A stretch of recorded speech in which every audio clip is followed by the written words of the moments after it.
بسم اللہ الرحمن الرحیم والصلاة والسلام علی رسولہ الکریم۔ آج ہم سورہ واقعہ شروع کرتے ہیں اور اس کی ابتدائی 14 آیات اس کی تلاوت کر لیتے ہیں۔ اعوذ باللہ من الشیطان الرجیم، بسم اللہ الرحمن الرحیم۔ اذا وقعت الواقعہ لیس لوقعتها کاذبہ خافضة رافعہ اذا رجت الارض رجا وبست الجبال بسا فكانت هباء منبثا وكنتم أزواجا ثلاثة فأصحاب الميمنة ما أصحاب الميمنة وأصحاب المشأمة ما أصحاب المشأمة والسابقون السابقون أولئك المقربون في جنات النعيم ثلة من الأولين وقليل من الآخرين۔ یہ اب ترجمہ دیکھ لیجئے۔ اذا وقعت الواقعہ، جب وہ ہونے والا واقعہ پیش آ جائے گا، لیس لوقعتها کاذبہ، تو اس کے پیش آنے کو کوئی بھی جھٹلانے والا نہیں ہوگا۔ خافضۃ الرافعہ، وہ ایک تہ و بالا کرنے والی چیز ہوگی۔ اذا رجت الارض رجا، جب زمین ایک بھونچال سے جھنجھوڑ دی جائے گی۔ وبست الجبال بسا، اور پہاڑوں کو پیس کر چورا کر دیا جائے گا۔ فکانت ہباء منبثا، یہاں تک کہ وہ بکھرا ہوا غبار بن کر رہ جائیں گے۔ وکنتم ازواجا ثلاثا، اور تم یعنی اے لوگو، تم 3 قسموں میں بٹ جاؤ گے۔ اصحاب المیمنۃ ما اصحاب المیمنہ، چنانچہ جو دائیں ہاتھ والے ہیں کیا ہی کہنا ان دائیں ہاتھ والوں کا۔ واصحاب المشأمۃ ما اصحاب المشأمہ، اور جو بائیں ہاتھ والے ہیں کیا بتائیں وہ بائیں ہاتھ والے کیا ہیں۔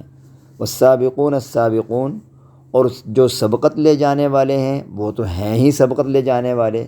اولئک المقربون، وہی ہیں جو اللہ کے خاص مقرب بندے ہیں۔ فی جنات النعیم، وہ نعمتوں کے باغات میں ہوں گے۔ ثلۃ من الاولین، شروع کے لوگوں میں سے بہت سے۔ وقلیل من الآخرین، اور بعد کے لوگوں میں سے تھوڑے۔ اس صورت کا جو نام سورۃ الواقعہ، وہ اس کی پہلی آیت میں جو لفظ آیا ہے اذا وقعت الواقعہ، وہاں سے لیا گیا ہے۔ اور قیامت کے مختلف ناموں میں سے ایک قیامت کا نام واقعہ بھی ہے، اور قیامت کو اس کے علاوہ الطامۃ الکبریٰ یا القارعہ بھی کہا گیا ہے۔ یہ صورت مکی زندگی میں سورۃ طٰہٰ کے بعد نازل ہوئی ہے، اور اس سے سورت کی کل 96 آیات ہیں اور 3 رکوع ہیں، اور یہ سورت تقریباً 887 ورڈز، اور اس کے اندر جو لیٹرز ہیں 19 and 3، 1903 حروف پر مشتمل ہے۔ سورۃ یاسین کی طرح اس سورۃ مبارکہ کے اندر بھی دین کے 4 اصول بیان کیے گئے ہیں، یعنی توحید اور اس کے دلائل، نمبر 2 رسالت، نمبر 3 قیامت کا واقع ہونا اور اعمال کا بدلہ، اور خاص طور پر اعمال کے بدلے کے اعتبار سے انسانوں کے 3 گروہوں میں تقسیم، اور چوتھے نمبر پہ قرآن مجید کی عظمت اور سچائی۔ یہ 4 اصول سورہ یاسین کے اندر بھی ذکر ہیں، لیکن وہاں تھوڑی تفصیل سے ہیں، ٹھیک ہے۔ البتہ اس مبارکہ میں ذرا اختصار کے ساتھ یہ 4 چیزیں بنیادی طور پر ذکر کر دی گئی ہیں۔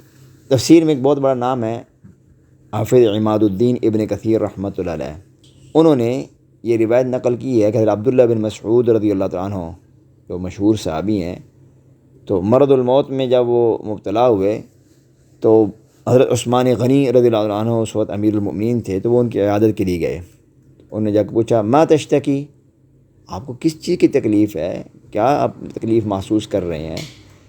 تو عبداللہ بن مسعود رضی اللہ عنہ نے جواب میں کہا کہ مجھے میرے گناہوں اور غلطیوں کی زیادہ تکلیف ہے۔ پھر پوچھا ما تشتہی، آپ کی چاہت کیا ہے، خواہش کیا ہے، کیا چیز چاہیے؟ تو انہوں نے کہا رحمت ربی، مجھے میرے رب کی رحمت کی ضرورت ہے۔ حضرت عثمان رضی اللہ عنہ نے پھر پوچھا الا آمرک بطبیب، کیا میں کسی طبیب کا، کسی ڈاکٹر کا، کسی حکیم کا انتظام نہ کر دوں؟ انہیں جواب دیا الطبیب امرضنی، کہ طبیب ہی نے تو مجھے بیماری میں مبتلا کیا ہے۔ مطلب یہ تھا نا کہ اللہ تعالیٰ نے، یعنی حقیقی طبیب تو اللہ تعالیٰ کی ذات ہے نا، اور بیماری بھی حقیقت میں تو اللہ کے حکم سے لاحق ہوئی ہے نا، تو لہذا اور کس طبیب کو بلائیں گے؟ اور عثمان رضی اللہ عنہ نے پھر پوچھا کہ میں تمہارے لیے کسی عطیے کا حکم نہ دے دوں؟ کہنے لگے لا حاجت لی فیہ، مجھے تو اس کی کوئی ضرورت ہی نہیں ہے۔ فرمایا یکون لبناتک من بعدک، بھائی چلو وہ عطیہ تمہارے کسی کام کا نہیں، تو تمہاری بیٹیاں موجود ہیں، تمہاری بیٹیوں کو تمہارے بعد کام آ جائے گا۔ تو حضرت عبداللہ بن مسعود رضی اللہ عنہ نے بڑی پیاری بات کی، فرمایا اتخشی علی بناتی، تجھے میری بچیوں کی فاقہ کشی کا خطرہ ہے؟ حالانکہ انی امرت بناتی یقرأن کل لیلۃ سورۃ الواقعہ، کہ میں نے تو اپنی بچیوں کو یہ بات سمجھا دی ہے، ان کو بتا دی ہے، ان کو حکم کر دیا ہے کہ وہ ہر رات سورۃ واقعہ پڑھ لیا کریں۔ کیوں؟ اس لیے کہ میں نے کالی کملی والے صلی اللہ علیہ وسلم کو سن رکھا ہے کہ من قرأ سورۃ الواقعۃ کل لیلۃ لم تصبہ فاقۃ ابدا، جو شخص ہر رات سورۃ واقعہ کی تلاوت کر لیا کرے گا اس کو کبھی بھی فاقہ نہیں آئے گا۔ دیکھیں بہرحال حضرت عبداللہ بن مسعود رضی اللہ عنہ کامل ایمان والے انسان تھے نا، ان کو تو آپ صلی اللہ علیہ وسلم کی بات پر یقین تھا، لہٰذا انہوں نے اپنی بچیوں کو بھی یہی تربیت دی تھی۔ اسی طرح حضرت انس رضی اللہ عنہ، حضرت عبداللہ بن عباس رضی اللہ عنہ اور بہت سے تابعین سے بھی یہ بات منقول ہے کہ وہ بھی، انہوں نے بھی اپنی اولادوں کو سورۃ الواقعہ وہ سکھلانے کی تلقین کی، اور بلکہ انہوں نے اس کا نام سورۃ الواقعہ کے علاوہ سورۃ الغنا بھی رکھا۔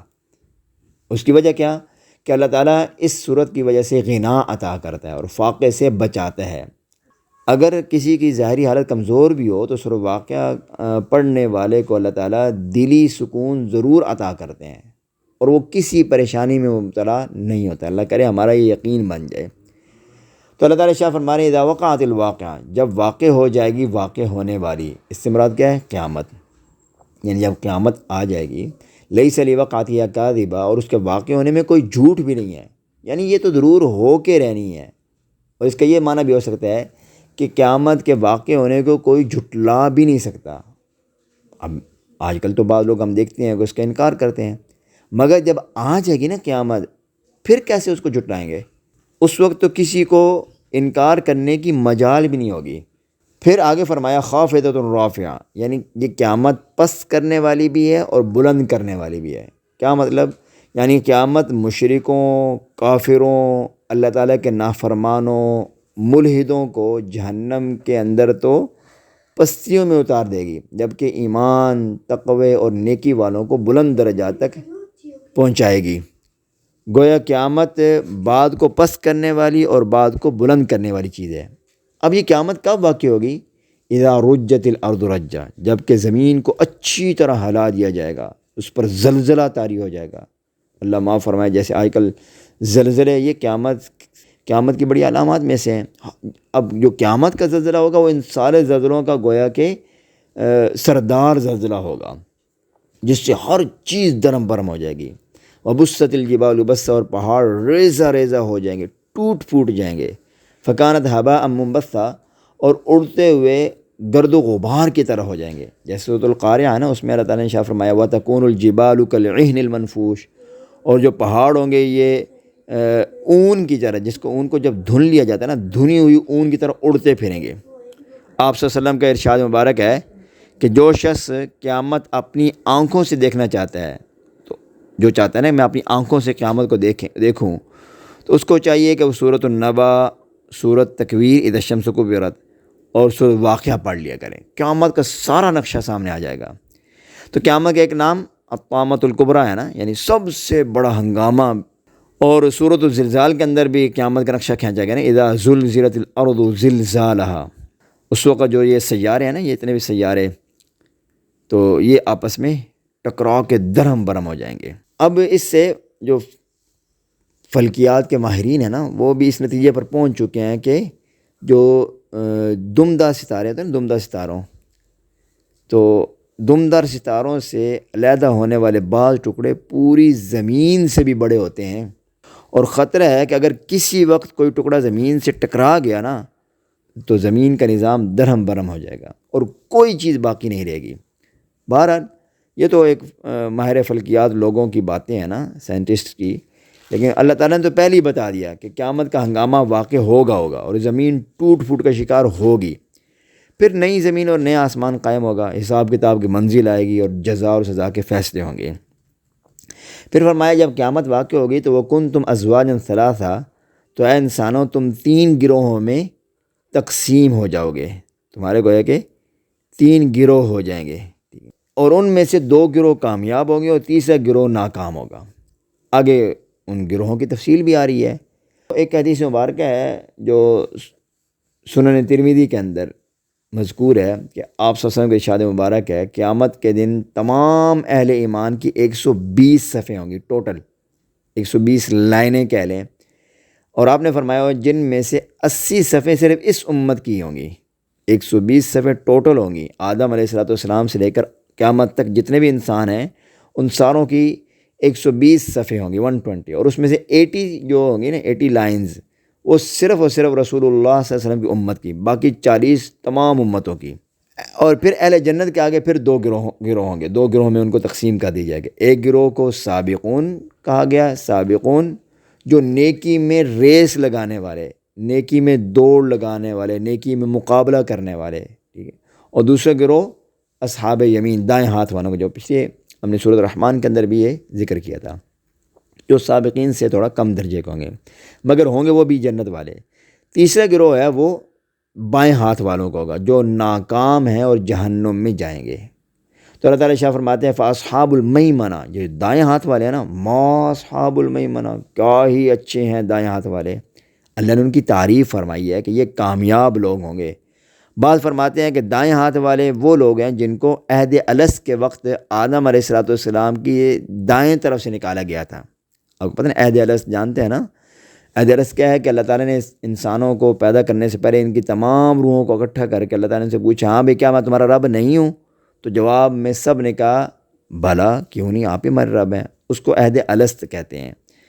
تو اس وقت جن کو آدم علیہ السلام کی دائیں طرف سے نکالا گیا تو وہ دائیں ہاتھ والے ہیں، یہ مومن ہوں گے۔ اور بائیں ہاتھ والے وہ لوگ ہوں گے جن کو آدم علیہ السلام کی بائیں جانب سے نکالا گیا تھا، یہ کافر اور مشرک ہوں گے۔ معراج والی حدیث میں بھی آتا ہے کہ جب حضور صلی اللہ علیہ وسلم کی ملاقات حضرت آدم علیہ السلام سے ہوئی تو آپ صلی اللہ علیہ وسلم نے ان کے دائیں اور بائیں بہت سے لوگوں کو دیکھا، اور جب آدم علیہ السلام اپنے دائیں طرف دیکھتے تھے تو مسکرا دیتے تھے، اور جب بائیں طرف دیکھتے تھے تو رونے لگ جاتے تھے۔ جب پوچھا گیا کہ یہ کیا معاملہ ہے تو بتایا گیا کہ جو دائیں طرف والے ہیں لوگ ہیں یہ آدم علیہ السلام کے اولاد کے ایمان والے ہیں، اور جو بائیں طرف والے وہ کافر ہیں، اور آدم علیہ السلام ان لوگوں کے جہنم میں جانے پر غمزدہ ہیں، اور دائیں طرف والے چونکہ جنت والے ہیں تو ان کو دیکھ کر خوش ہوتے ہیں۔ تو حدیث مبارکہ میں بھی آتا ہے کہ جنت والوں کو نام اعمال دائیں ہاتھ میں اور جہنم والوں کو بائیں ہاتھ میں ملے گا۔ تو جنت والوں کو دائیں طرف روانہ کر دیا جائے گا اور جبکہ جہنم والوں کو بائیں طرف بھیج دیا جائے گا۔ اللہ تعالیٰ ہم سب کی حفاظت فرمائے۔ اس لیے فرمایا واصحاب المشأمہ، ما اصحاب المشأمہ، اور بائیں طرف والے کیا ہی برے ہیں بائیں طرف والے، کیونکہ وہ تو جہنم کے گڑھے میں اترنے جانے والے ہیں۔ پھر آگے تیسرے گروہ کا ذکر فرمایا کہ والسابقون السابقون، اور ریس لگانے والے، سبقت کرنے والے، وہ تو سبقت کرنے والے ہی ہیں بھائی، ان کے نیک بختی کا تو کیا ہی کہنا۔ پھر فرمایا اولئک المقربون، یہی تو مقرب لوگ ہیں جن کو اللہ تعالیٰ کی بارگاہ میں قرب حاصل ہوگا۔ ان لوگوں کا انجام کیا ہوگا؟ فی جنات النعیم، یہ تو نعمتوں کے باغوں میں ہوں گے۔ یہ وہ لوگ ہوں گے جو دنیا میں بہت زیادہ نیکیاں کرتے تھے، اور ان کا جو رتبہ ہے وہ دائیں طرف والوں سے بہت آگے ہوگا۔ دائیں طرف والے بھی جنتی ہیں لیکن ان سے بھی بڑا ہوا ہوگا۔ اس لیے فرمایا کہ یہ جو مقربین لوگ ہیں نا، مقربین، ٹھیک ہے، پہلے زمانوں میں ان کی تعداد زیادہ ہوگی، جیسے یہاں قرآن کریم میں فرمایا نا ثلۃ من الاولین، پہلوں میں سے ایک بہت بڑا جمع غفیر، وقلیل من الآخرین، اور پچھلے والوں میں ان کی تعداد بہت تھوڑی ہوگی۔ تو سابقین بہت کم لوگ ہیں موجودہ زمانے میں، اگر دیکھا جائے تو سابقین بہت کم لوگ ہیں۔ اصحاب الیمین تو بہت زیادہ اب بھی ہوں گے۔ پہلے اور پچھلے لوگوں کا کیا مطلب ہے، اس کے متعلق مفسرین اکرام کی مختلف آراء ہیں۔ بعض فرماتے ہیں کہ پہلوں سے مراد پہلی امتیں ہیں، یعنی پچھلی امتوں کی بات ہو رہی ہے کہ سابقہ امتوں کے نیکی میں سبقت کرنے والے لوگ زیادہ ہوں گے، جبکہ اس آخری امت میں ان کی تعداد کم ہوگی۔ دوسری طرف اس آخری امت کو تمام سابقہ امت پر فضیلت بھی بخشی گئی ہے، تو فرماتے ہیں کہ آخری امت کی افضلیت میں تو کوئی شبہ نہیں ہے، اس امت کی افضلیت میں شبہ نہیں ہے، مگر ان میں سابقین کی تعداد پہلی امتوں کی نسبت کم ہی ہوگی۔ اصل بات یہ ہے کہ سابقین میں اولین لوگ انبیاء کرام ہیں، ٹھیک ہے جی، پھر صدیقین ہیں اور شہداء ہیں۔ چونکہ سارے انبیاء اور رسول بھی اس گروہ میں شامل ہیں نا، یہ سابقون والے گروہ میں تو سارے صدیقین، شہداء، انبیاء، رسول سب شامل ہیں نا، لہٰذا ظاہر ہے ان کی تعداد کا بڑھنا کچھ عجیب بات تو نہیں ہے نا، چونکہ انبیاء تو سارے پہلے ہیں، یہاں تو اس امت میں صرف ایک نبی کا ذکر ہے، جبکہ پہلی امتیں ان میں لاکھوں کی تعداد میں نبی ہیں، اس لیے پہلی امتوں میں سابقین کی کثرت کا ہونا کوئی بعید بات نہیں ہے۔ اچھا، بعض فرماتے ہیں کہ سابقین سے سابقہ امتوں کے لوگ مراد نہیں ہیں، بلکہ اس امت کے پہلے لوگ مراد ہیں، اور آخرین سے لوگ آخر والے مراد ہیں۔ اس کا مطلب یہ ہے کہ امت محمدیہ کے پہلے دور کے لوگوں میں سابقین کی تعداد زیادہ ہے اور پچھلے دور کے لوگوں میں نسبتاً کم ہے، جیسے کہ آپ سنیں حدیث مبارکہ بھی ہے نا کہ خیر القرون قرنی ثم الذین یلونہم ثم الذین یلونہم، کہ بہترین زمانہ میرا ہے، پھر مجھ سے ملنے والے لوگوں کا، یعنی جو میرے ساتھ یعنی صحابہ کرام، پھر ان سے ملنے والے لوگوں کا۔ لہذا آپ صلی اللہ علیہ وسلم کی صحبت کی وجہ سے جو مرتبہ صحابہ کو حاصل ہے وہ دوسروں کو حاصل نہیں ہے۔ اس طرح تابعین کا پھر درجہ ہے، پھر تبع تابعین کا درجہ ہے، تو درجہ بدرجہ گروہ در گروہ آگے ان کا رتبہ کم سے کم ہوتا چلا جائے گا۔ بعض علماء کہتے ہیں کہ مقربین مقربین یہ اللہ تعالیٰ کے بہت ہی قریبی لوگ ہیں۔ البتہ یہاں سے یہ بات معلوم ہوئی ہے کہ جو بہتر رائے یہی بنتی ہے کہ سابقین سے مراد آپ صلی اللہ علیہ وسلم کے قرب کے زمانے کے لوگ ہیں، یعنی صحابہ اکرام وغیرہ، اور آخرین سے مراد قیامت کے قریب کے لوگ مراد ہیں۔ اللہ تعالیٰ ہمیں قیامت کے تمام ہولناکیوں سے ہماری حفاظت فرمائے، اور اللہ تعالیٰ ان دو گروہوں میں سے کسی گروہ میں ہمارا حشر کرے، اور تیسرے گروہ میں شامل ہونے سے اللہ تعالیٰ ہماری حفاظت فرمائے۔